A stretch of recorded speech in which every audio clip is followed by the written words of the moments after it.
kung seryoso talaga siya sa mga sinasabi niya sa kanyang press release na idadamay niya pati si Martin Romualdez yung pulistahan ng mga projects ilalabas yun kasama ng Pilipinas. Dahil dito, mas lalong darami ang ipapile ng kaso sa akin.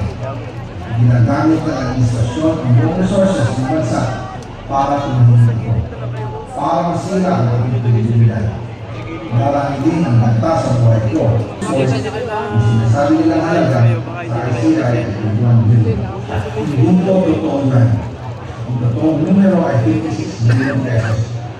Kung halaga na yan, ay kay Pangulong Bongbong Marcos na inumalas sa ating lahat. Ilalabas ko po ang detalye ng darating ng mga kaunting pasensya pa po. Sana po, hindi nila ako mapatay bago may labas na lahat.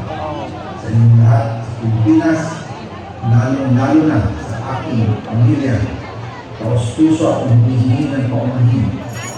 Kinuha ko lang sa akin, at ngayon, hanggang akong harapin ang lahat.